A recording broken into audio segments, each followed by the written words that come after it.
Hi, and thank you for tuning in to Noir Histoire. I'm Natasha, and in this episode, I'll be discussing When No One Is Watching. When No One Is Watching by Alyssa Cole is a thriller and romance that makes for an entertaining and somewhat lighter summertime read. The book centers on Sydney, a young black woman who decides to create a history tour to tell the story of her rapidly gentrifying Brooklyn, New York neighborhood. She teams up with her new neighbor, Theo, a young white man who volunteers as her research assistant. While the two work together to gather research, they notice longtime neighbors are disappearing and their properties are being taken over by newcomers. A troubling series of events leads to Sydney and other neighbors feeling unsafe and questioning their own sanity. This is another one of those books that I read the synopsis for, decided to read, and then had second thoughts about reading it pretty early on. And I actually went back and forth with this book. It's decent, and there are things that I like about it, but there's also things that contributed towards it not being a perfect book for me, or rather took away from the book for me. So basically what you have here is a character by the name of Sydney who's living in Brooklyn, New York in a brownstone that was originally owned by her mom. Her mom is now ill and living in what sounds like maybe not a hospital, but some kind of like care facility. And so Sydney is living in this neighborhood where she pretty much grew up and has become a part of the community as a result of her and her mom living here for quite some time. They've gotten to know their neighbors. She knows the area very well. She knows the people on her block, the owner of the corner store. This is home for her. And this is after having moved away for a period of time to, I believe it was Seattle, as she was married, but then ended up getting divorced. And so during that time, she was living in another city, but she's now moved back to Brooklyn and is living back in her childhood home. Her best friend, Drea, also lives there. The two of them grew up together. And so it's like pretty much because brownstones are quite large and people have smaller families now, it sounds like there are 3 units inside. Sydney has one, her mom had one, Drea had the other. And so beyond that, we're then introduced to some of the characters from around the neighborhood. Granted, they'd pop up every now and again along the way, but they kind of ran together for me. I couldn't really keep them straight because they would just like show up momentarily and then drop back out. Pretty much from about the ages of 4 or 5 to about the age of 12, I lived along Flatbush, different parts of it, which is like a big boulevard or avenue in Brooklyn, different apartments along Flatbush. And so because the city is so big and dense, it's like even moving just 10 minutes away, it might put you into a different school district. You'd be in a different neighborhood. It could end up being where people that you saw every day, just moving 10 minutes away, which is maybe 20 city blocks or something like that, moving that distance away, you might not see these people ever again in your life unless you made the effort to go back to your block, to pass back through the neighborhood. Where Sydney and her mom and many of the other residents, they live in houses. They've lived in this community for decades by the point the book takes place. Some have raised their children. They've spent a good portion of their lives in this neighborhood. And so with that, it's different. I'm not saying one is good or bad, living in houses versus apartments. It's just that it's different, right? People kind of stay put for a longer amount of time in houses. So for example, my grandfather, my uncles, and some of my cousins live out in Queens. I lived out in Queens for a few years in the same neighborhood in Queens Village when I was in high school. And so those people who lived in houses, not to say they never move away, but for the most part, you live in houses for longer amounts of time. Children get to know each other. You grow up with the neighborhood kids. You get to know each other very well. Families get to know each other very well. Not to say that you can't build relationships living in apartments, but with apartments, a lot of times, you have some people that remain in apartments for decades, but there's comparatively more movement with apartments versus with people that live in houses. And so with that, the sense of community is a bit different, right? So here it is that you have Sydney living in this neighborhood where she's lived pretty much her entire life. She's grown up knowing the adults around her. They've known her since she was a child. They know her mother. They can tell her stories about her mom that she didn't even know. And so there's a very strong sense of community. Granted, this is like a fictionalized version of Brooklyn. Some of the gist of the neighborhood is similar to what you would have in Brooklyn, but the reality is that it kind of draws on Brooklyn and other neighborhoods with regards to gentrification, where there's quite a bit of Black people and like people of color living in Sydney's neighborhood, or at least historically that had been the case. And basically what you now have is the neighborhood is changing as as typically young, but some of them older, white couples are now moving into the neighborhood. To put things in perspective, I feel like it might be, having moved to Atlanta, I feel that things are a little bit different, where you might have had segregation in the South, where there were these very hardcore lines about where stores and other facilities, resources and whatnot, Black people were allowed to use versus what was made available for white people. But in moving to Atlanta, one of the things that stood out to me, and this might not necessarily be the case throughout the rest of the South, is that within the city and its immediate outskirts, when you travel around, there's very few places I've been to where I haven't seen Black people. Maybe not in plentiful numbers, but at least one or two, you know? And it's like, as a kid, especially growing up in New York, neighborhoods had very distinct boundaries. It's like you had the Russians and Eastern Europeans out in like the Coney Island and Brighton Beach area. You had other areas that were predominantly Jewish. Along Flatbush and Crown Heights area, you had a lot of West Indians. Brownsville and neighborhoods like that were predominantly Black when I was growing up and still are, but they were Jewish in the past. You had neighborhoods like Harlem, right? So Spanish Harlem. The Lower East Side were largely Hispanic. The Lower East Side in the past had been predominantly Jewish, Italian, Irish. Even within Harlem, you have parts of Harlem that were like Italian, Spanish, and then like the Black part. But then it's like, within a lot of these neighborhoods, you're having gentrification, especially in like recent decades, where those distinct boundaries that once existed either no longer exist or they've blurred, right? Like pockets, entire communities, right, that were previously, let's say, ethnically diverse, be that Black, Hispanic, or whatever ethnic group, are now just predominantly white. Or you have at least a larger presence of white people than you did in the past. Housing, especially in New York, is very expensive. And so people move to places that are affordable. You can't fault anyone for that. But what's more, the issue is people moving into these neighborhoods. And number one, when you have people who, let's say their paychecks might not be sufficient to buy a place in Manhattan or to afford rent in Manhattan, but in Brooklyn, they're not millionaires. They're like, let's say, thousandaires. So they can move to Brooklyn and easily buy houses there or more easily afford the rents there. Because their pockets are deeper, they can drive up the housing prices there. It changes the dynamics in these neighborhoods as far as affordability.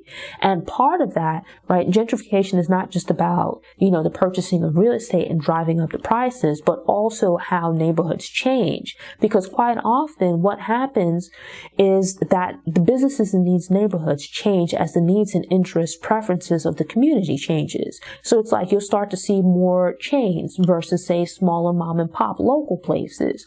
This is where you start to see like the Starbucks popping up, other like chain coffee shops. And so those places can sometimes drive out like the little local places serving the ethnic community, because as the community changes, the stores then become more mainstream. Rents go up for stores as well.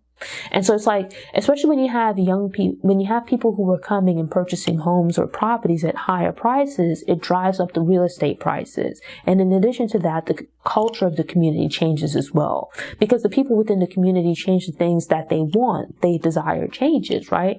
That's part of this thing with gentrification at the root of it as well. Or really the issue with this as well is that historically with a lot of Black, or let's say minority or ethnic communities, they were largely underfunded and underserved. So you would have like the tax bases would be different, number one. The ability to get loans, home valuations and things like that within neighborhoods historically have been lower in these types of neighborhoods, which meant that it was more difficult for people to get loans, to get mortgages. It was difficult for people to get mortgages to purchase homes. It was then also difficult for people to get loans to renovate or to improve their homes or their properties. Unless you had the money to fund these kinds of things out of pocket, it resulted in a lot of cases in communities and people being forced to choose to rent rather than actually purchase the properties they were living. Through redlining and these other practices, you would have it where certain neighborhoods would kind of be singled out for what's regarded as benign neglect, right? That these neighborhoods, the needs of these neighborhoods, the interests of these neighborhoods, the improvements that would need to be made would be left undone. The neighborhoods would largely just be ignored. The resources that would be poured into, let's say, more well-to-do or more desirable neighborhoods comparable resources would not be made available to these ethnic neighborhoods. And at the root of it was that not that there was any real basis, or one neighborhood had any particular features or topography or things of that nature that rendered it more worthy or unworthy of investment. Quite often the determining factor was who was living there. The discrimination was based on the residents of the area. And so what would then happen is that it wasn't so much the community or the real estate itself was undesirable, rather the people living in the neighborhood were deemed undesirable. Where you had predominantly Black or whatever other ethnic group that was deemed undesirable, investments wouldn't be made into those communities. You would have difficulty getting loans. But then as more desirable residents moved into the area, red white people, suddenly it's easier to get mortgages. There's more investment into properties. You have banks and other businesses along those lines that are willing to pour money into these communities. More businesses are opening up. The government is willing to invest more resources into these communities. And then it's like suddenly you have, let's say, a more effective and efficient police presence within these communities. Problems that could not be resolved or addressed, solutions that could not be found when there were Black people living in these communities. Suddenly, when the demographics change, these problems are no longer unsolvable. What you come to realize is that really the issue here is that some people in the communities that they form are deemed worthy of investment and care, whereas others are not. And so with Sydney living in this community where she's been a resident for quite some time, during a time when it was predominantly Black and minority, having lived through the crack epidemic and those various periods where there wasn't a lot of investment being made into the community, where things that the community needed weren't being done, where residents would have to personally find a way to get things done because the government and other outside forces weren't going to help them or address or resolve those needs, right? She's aware of those times. But now with gentrification, in her case, you now have quite a number of white families, couples and whatnot moving into the neighborhood. And with that, she's noticing a dramatic change in things where you had these families that she'd known for decades, or even just individual residents, and suddenly every time you turn around, one of your neighbors is suddenly gone. There's someone new that just pops up living in their house. Someone just ups and purchases their property. And so seemingly overnight, the neighborhood is changing because the residents that had been living in these houses for years are now suddenly gone. And there's now just these random people moving in. And so throughout the book, what you have is there's this online forum where it kind of provides an opportunity for residents to communicate with each other. And so you kind of notice not so much a division, but rather that there's a drastic difference in perspective regarding things that take place within the community, between the old versus the new residents. It's like there's this one kid who, for all intents and purposes, sounds like a really great kid. Goes to school, doesn't get into any trouble, comes from a great family. And not to say that people like that never get into trouble or they don't have secrets, but suddenly there's this big supposed drug bust and his parents are forced to put up their house for collateral to try to get some legal assistance for him. And so this is something that's noticed with other people where, whether it's their house or business or something along those lines in the community, they suddenly find themselves either with tax issues or some other kind of legal problem, some kind of a difficult situation where seemingly the only solution that would allow them to get up this large amount of cash quickly to deal with whatever the problem might be is for them to sell their property. It's like, okay, it's one thing if it's like one or two people, but then it starts to draw some attention, it's becoming more frequent, and it's happening to people that have shown no indication of, being operating on the wrong side of the law. These are people who've never been into any kind of trouble before. But suddenly, now you have it where it's they're being grabbed up by the police. And next thing you know, their house is being sold and some new resident is moving in. There's one longtime neighbor who supposedly goes on vacation to visit family in another state. And before you know it, when you're expecting for him to return home, here comes some new random neighbor moving in. And it's the speed and the frequency at which this is taking place, it draws attention. Sydney's motivated to start to put together a historic neighborhood tour, a walking tour, if you think of when you might go on vacation or go to visit a place. And so at the start of the book, she goes on a neighborhood tour with a different guide.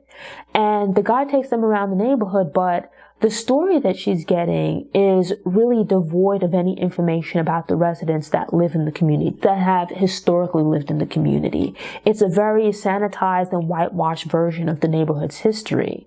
And so taking issue with this and kind of pushing and prodding and asking questions, which is part of her personality, the guide, or I think one of the other tour goers, flippantly suggests that she should start her own tour. And so she does. She begins researching the neighborhood.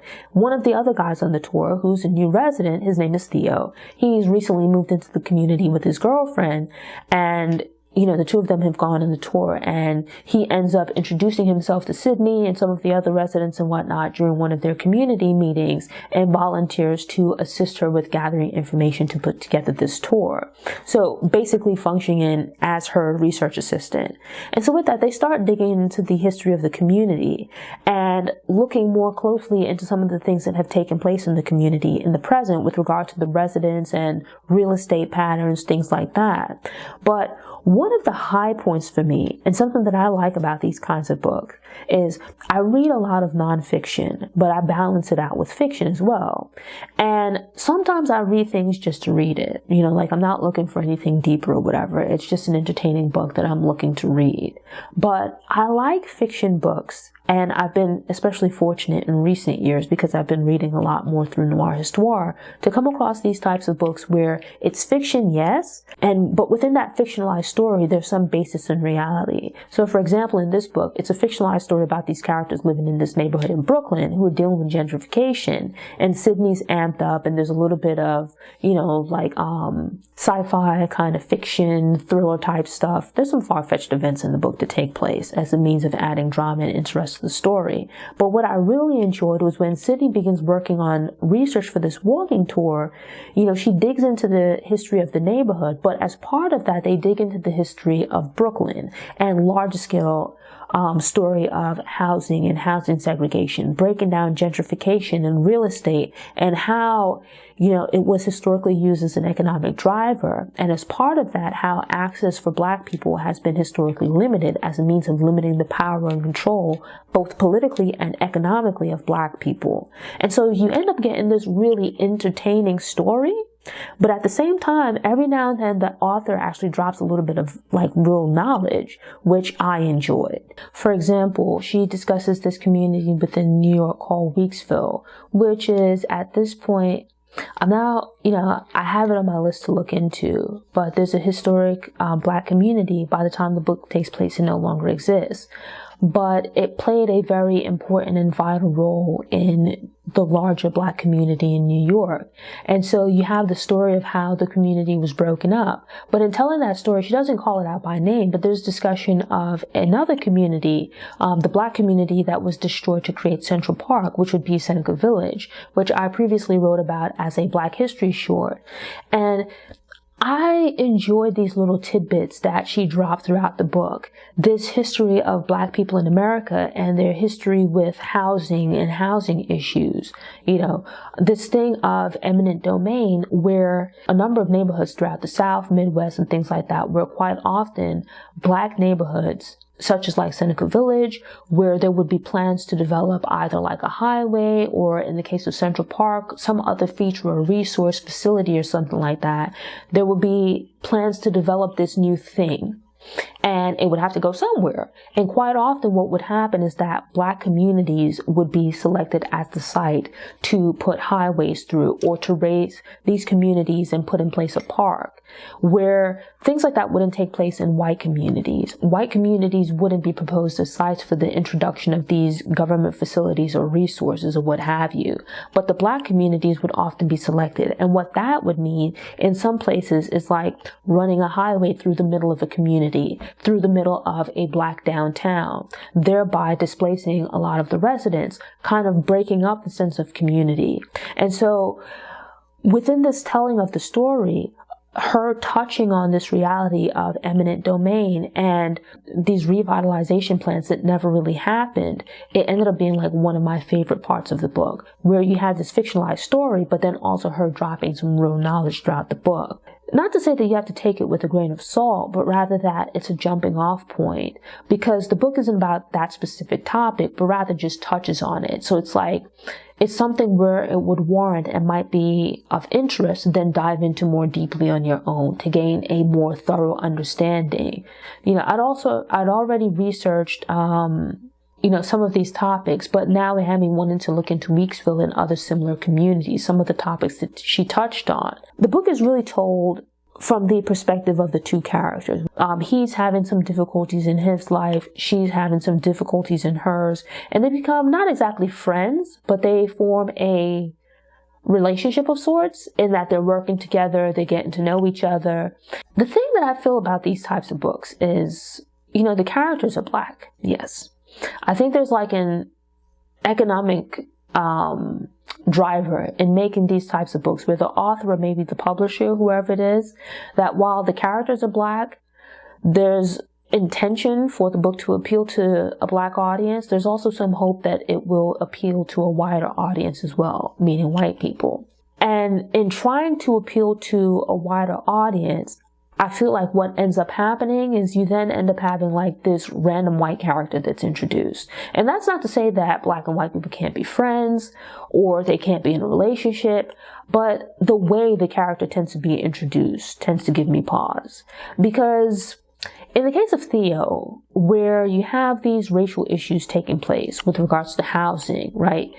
You get the sense, kind of this feel where he's put in to counterbalance some of the wrongdoing on the part of the newly arrived residents, the white characters, where it's like he kind of feels like he's there to be the good white guy, where it's like you have these other white characters who are just out here carrying on crazy and running amok. And he's put in to be like the white character to balance that out. Have this thing going in the background of, well, not all white people are like that. And certainly we know that, right? That we know that's the case, right? But the way that it's carried out, it just feels like his presence just feels a bit obvious and heavy-handed, where it's like he's just like too perfect. And it came across to me as like kind of pandering, right? Like he's put in place to help the book appeal to white people. So it's like you're a white person picking up this book where for the most part, the white characters are carrying on, they're behaving badly, and it might be uncomfortable for you to read. Obviously, this book isn't about you. So, unless you're out here gentrifying neighborhoods, you probably shouldn't feel badly. You could probably ask yourself some questions and maybe have discussions with friends and family, but it's not like a personal attack on you. But I find that sometimes with like books of this nature, maybe even movies, there'll be a predominantly Black cast. And then there's like this one random white person who's meant to serve as like the stand-in for white people. In this case, here you have this one white character. And there's like some other white characters as well, but they're like the bad guys because they're the ones gentrifying the neighborhood. But then you have like this one random white guy who's just like the perfect guy. It honestly becomes a little bit ridiculous. If it felt more like natural and authentic, I wouldn't have an issue with his presence. But Theo,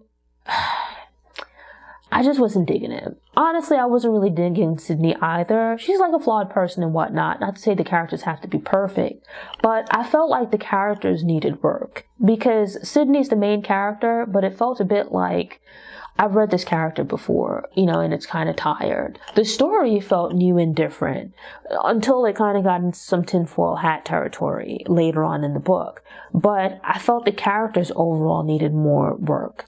The basic idea of the story, the gist of the story worked for me. But Sydney, her best friend, Theo, the characters and the dialogue just felt a little bit off for me, and it was like, I'm not really buying these people. The story of the neighborhood that's being gentrified, like, it gets into like crazy territory. But the story of this neighborhood being gentrified resonated with me. That was cool. But I felt the way some of the characters were written was just like, this needs a little bit more work. They didn't feel complex enough for me. The author introduced some flaws for Sydney in an attempt to make her feel more complex and human. But I still felt like I've read books with this character before, and a lot of the supporting characters were pretty much forgettable. They just ran together for me. So the book really shines with regards to story, the overarching story of this neighborhood, but I didn't really like the way many of the characters were written. I felt like they were cliches. Like, I've read this already with regards to like the characters and how they're portrayed. And, I know the author, I believe, typically writes romance, and that's not really my thing. There's a little bit of that here. I don't mind books where, characters are in love, but from the outset, like, it felt too obvious for me. I could tell where things were headed between these two, and I would have it would be a completely different story, but I would have preferred if the book was just about this neighborhood being gentrified. Because, like, Sydney and Theo as individuals weren't that interesting to me. And so, like, they were like boring on their own, and they were just as uninteresting together. So that was like my major issue with the book. So story is really cool. The brewing romance that's obvious from the outset is going to happen. It was like, nah, I'm not really here for it. I'm not really buying it. But yet still, with all of that, I think the overarching story is good enough where it's still a book that's worth checking out. The perspective on gentrification is really, really interesting, especially the little tidbits of history that you get throughout. And so with that, it's not a perfect book, but I think it's still a cool read, especially if you're looking for something a little bit lighter and really entertaining for the summer. Thanks for tuning in. Show notes are available on the Noir Histoire website via the link in the episode description. If you enjoyed this episode and want more book recommendations, subscribe to the channel, click the notification bell, and check out my book review playlist.